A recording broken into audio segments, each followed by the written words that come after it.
So now that we've looked at why markets can be competitive, let's now look at the types of competition, because like I said, every market is not competitive in the same way, right? The dynamics are quite different. And there are three types of competitive markets I want to talk about. The first is the fragmented type of market. It's a competitive market, but it's fragmented. And how you know it's fragmented is there are a lot of small players in that business, right? In that market. There are a lot of small players, right? If I give you a couple of instances, barbershops or hair salons. I'm not sure many people can mention the biggest barbershop in their city or town. Why?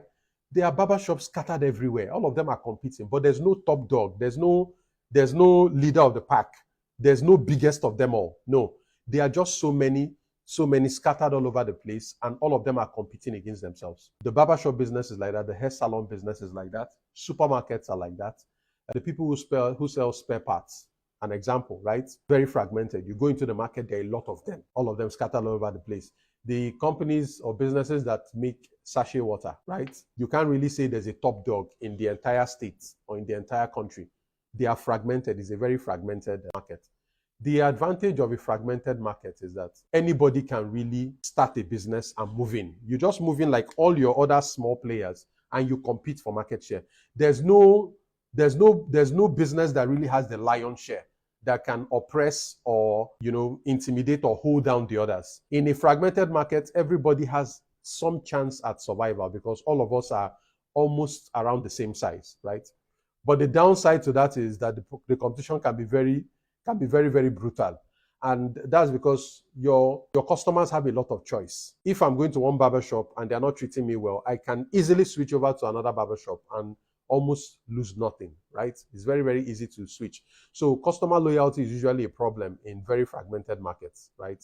Because there are just so many options that customers can have the upper hand sometimes. They can, even many times when you go into the market, look at the places where they sell vegetables or meat, for example.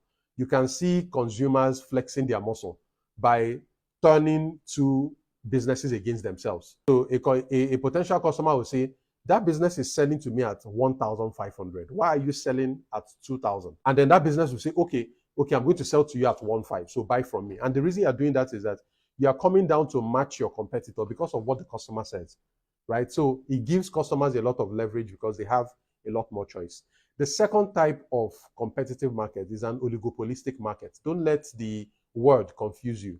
What an oligopolistic market? Essentially, an oligopoly is a market that is controlled by just a few major players, right? So unlike a fragmented market where you have many small players that are competing against themselves, in an oligopolistic market, you have just a few players that are big, few big players that are controlling the industry.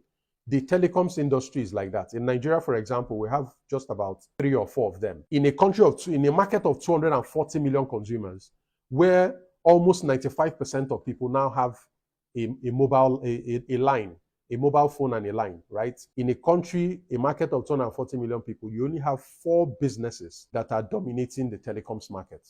You have MTN in Nigeria, you have Glo, you have Airtel, and you have Nine Mobile, former Etisalat. 4 players. So it's an oligopoly because there are just very few players that are dominating that market. You look at the oil and gas industry, for example, right? You have just a few big multinational players and some indigenous companies that are controlling the upstream side of that industry. So that is the nature of an oligopoly. Banking is also an oligopoly in some sense because in a market of 240 million people, you only have 20 commercial banks, right? In that sense, it's just controlled by a few big players. You have mining, cement still comes to mind, right? In Nigeria, cement is an oligopoly. Dangote has the lion's share, but you also have Lafarge and you also have BUA Cement. So I don't think we have up to 5 players in the cement industry in a country of 240 million people that is building every day with a thriving and huge real estate industry. You only have just a couple of players that are dominating that industry. So cement is not a business that is easy to start. And it's not because there are many players, unlike a barber shop, right? It's not because there are many players. There are actually very few players. But because there are few players doesn't mean that the competition is less intense. In fact, the cement industry is actually far more intense in the competition, but not because of the number of players. So that's what I told. That's why I said initially that different markets are competitive in different ways. In some markets, they are competitive because you have a lot of players. In some markets, they are competitive because you have few players. It can be an oligopolistic market, right? The third type of competitive market is a monopoly. If you're interested in learning more about the topics I offer when it comes to starting, building, and growing a business, this is your opportunity to join my community. It's known as the BMG. I provide extensive courses on different topics and challenges that afflict business owners, from how to optimize your profits, how to manage costs, how to boost your sales, how to develop processes, how to scale your business. There's a whole lot that I can teach you. If you want to go deeper into my content, this is your chance. Go to the link on your screen right now, jointhebmg.com.